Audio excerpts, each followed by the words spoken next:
Salut à toi, c'est Rémi, j'espère que tu vas bien. Bienvenue dans cette nouvelle vidéo où on va parler des conséquences du reconfinement sur l'immobilier. Donc vous êtes beaucoup à me poser des questions, à me demander qu'est-ce que je pense qui va se passer, quelle va être l'évolution du marché immobilier. Donc on va voir ça dans cette vidéo ensemble. Premier point, il y a une forte augmentation, que ce soit pour la location ou pour l'achat, des maisons ou des appartements à la campagne. C'est-à-dire qu'il y a beaucoup de personnes qui ont mal vécu les confinements, surtout le premier qui était vraiment le plus strict, qui avait souvent des petites surfaces et qui vont progressivement chercher des maisons à la campagne, des maisons secondaires pour pouvoir aller s'y confiner si les confinements ça se répète. Il y a aussi des personnes qui ont la possibilité de faire beaucoup plus de télétravail qu'avant. Donc ça veut dire que tu peux aller dans ta maison de campagne ou habiter tout simplement à la campagne et aller à ton entreprise que 1-2 fois par semaine, 1-2 fois par mois en fonction du temps de télétravail. Et ça va permettre aux gens d'habiter ailleurs, plutôt à la campagne, en tout cas pas dans les grandes villes, d'avoir des habitations plus grandes avec du jardin et peut-être prendre les bouchons ou prendre des heures de route que quelques fois par mois pour aller sur place travailler. Donc ça, c'est une évolution du marché, une adaptation du marché après les événements de l'année 2020, 2021, des confinements, etc. Ça ne veut pas dire que tu dois te ruer sur les maisons à la campagne et que tu ne dois plus jamais acheter dans un centre-ville. Ça ne veut pas dire que les maisons à la campagne ont doublé et qu'en centre-ville, ça a perdu 3/4 de sa valeur. Pas du tout. C'est juste une tendance, une évolution suite à la crise que l'on a vécue en 2020. Deuxième point de cette vidéo, on va s'intéresser à l'évolution du marché. Et qui dit évolution du marché dit évolution de l'offre et de la demande, car c'est toujours comme ça que ça fonctionne. Donc, qu'est-ce qui s'est passé avec les confinements? Il y a des personnes qui étaient pressées de vendre et les confinements ont retardé un petit peu les choses, même si on pouvait quand même acheter de l'immobilier. Donc ces personnes, elles étaient frustrées, il y avait un petit peu moins d'acheteurs, donc elles voulaient vendre vite, donc elles ont peut-être pu brader un petit peu leur prix, c'est peut-être encore le cas aujourd'hui et donc il y a de bonnes affaires à faire. Il y a des personnes qui voulaient vendre mais qui n'étaient pas pressées, donc qui ont tout simplement reporté leur vente. Donc à ce moment-là, ça retire un petit peu des biens du marché.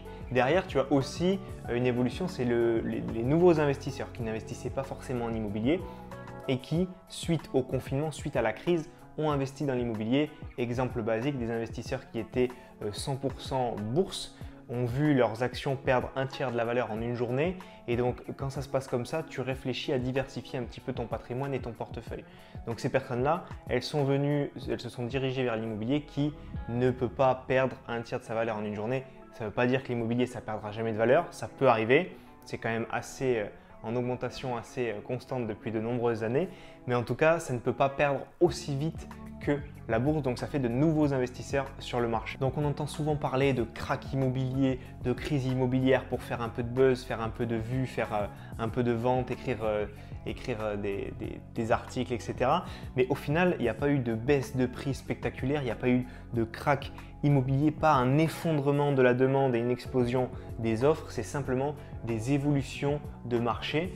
Et comme je te parlais au début de cette vidéo de la campagne, forcément les maisons en campagne ont pris de la valeur. Il y a une petite stagnation des prix à Paris alors que ce n'est pas arrivé depuis très longtemps. Donc voilà, c'est juste des évolutions de marché, mais rien rien d'exceptionnel par rapport à ce qu'on a pu connaître dans les années précédentes. Malgré les confinements assez successifs, confinement et reconfinement, en 2020, il y a quand même eu 980 000 transactions immobilières. Et pourtant, comme je te disais, le premier confinement a été très très strict. Donc juste pour te situer un petit peu, on était près de 1 million de transactions en 2020 et on avait dépassé le million en 2019. Donc ça fait une baisse des transactions qui est très légère comparé à ce que les grands experts pouvaient nous prévoir en nous annonçant que l'immobilier allait s'effondrer complètement. Donc voilà, encore une fois, rien de grave et ce qui est lié à tout ça, c'est qu'on maintenant, et encore plus avec la crise qu'on a traversée, il y a de plus en plus de choses qui peuvent se faire de façon dématérialisée et à distance, ce qui facilite forcément les transactions même en période de confinement. Troisième point de cette vidéo, il y a eu de plus en plus de biens en vente suite au confinement.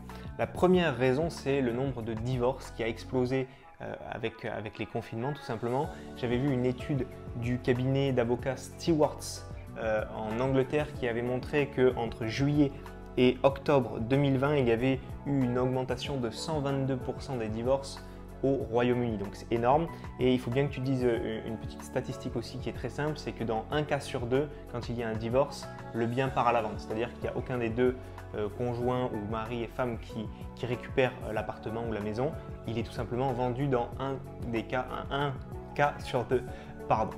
Donc ça c'est la première raison. Ensuite, tu as beaucoup d'entreprises qui malheureusement ont mis la clé sous la porte, ont fait faillite. Derrière, ça fait d'autres biens qui arrivent sur le marché. Et troisième raison, malheureusement, c'est le nombre de décès qui a été en augmentation. Donc, qui dit décès dit appartement à vendre, dit succession, etc., etc.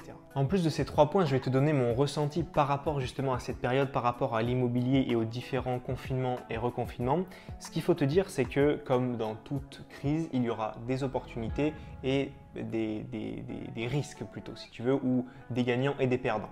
Donc, pour moi, il y aura toujours des opportunités, il y aura toujours des vendeurs qui seront pressés de vendre, il y aura toujours des successions malheureusement parce que quelqu'un est décédé, donc des personnes qui veulent se débarrasser d'un bien immobilier, des divorces, donc des prix un petit peu bradés, des sociétés qui mettent la clé sous la porte. Donc voilà, toujours de bonnes affaires à faire. Je pense que c'est encore le cas, même si on en est à notre 3e confinement à l'heure où je tourne cette vidéo. Il y aura toujours ces bonnes affaires qui vont arriver suite à forcément des soucis de certaines personnes ou voilà, ça a entraîné des soucis pour certains, mais derrière pour un investisseur, ça peut être des achats et des investissements qui vont être rentables. Tu as aussi des vendeurs, comme je te le disais au début de cette vidéo, qui voulaient vendre vite, qui ont trouvé un acheteur peut-être un petit peu sous le prix du marché, mais l'acheteur, vu qu'on est dans une période un peu compliquée, il n'a pas eu son financement, donc 3 mois pour rien, peut-être 2 fois 3 mois pour rien, et donc le vendeur il est frustré, il est pressé de vendre, et si tu veux, peut-être que son bien aussi, il l'a bradé parce qu'il y a beaucoup de travaux à faire, mais du coup, tu as moins d'investisseurs qui se positionnent parce que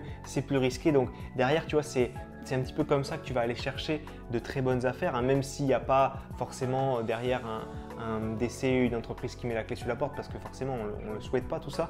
Tu peux juste avoir une personne qui a besoin d'argent pour X ou Y raison et qui doit vraiment brader son bien immobilier pour le vendre.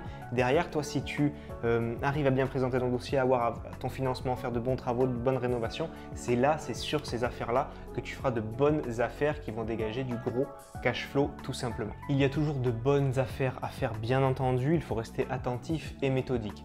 Personnellement, comme toi qui regardes cette vidéo, je pense, j'en ai un petit peu marre des confinements.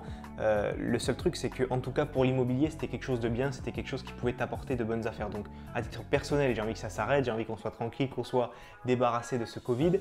Mais à titre d'investisseur, je pense que ça a créé beaucoup d'opportunités et que ça continue d'en créer encore aujourd'hui parce que forcément, il y a des choses qui prennent du temps et qui vont encore laisser des traces pendant de nombreux mois, voire des années.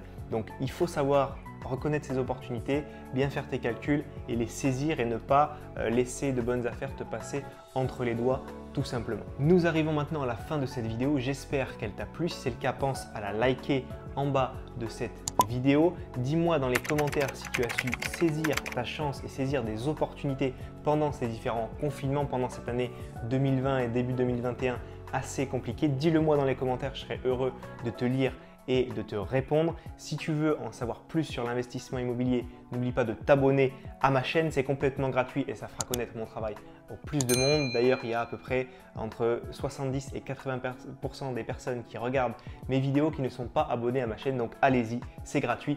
Abonnez-vous. Si tu veux investir dans l'immobilier rentable, même malgré la crise, même malgré les confinements, etc., je t'ai prévu 1 heure de formation vidéo qui se trouve dans la description de la vidéo. Tu me rends ton prénom, ton email, je te l'envoie directement et tu auras accès à ton espace membre privé pour avoir ces vidéos de formation offertes.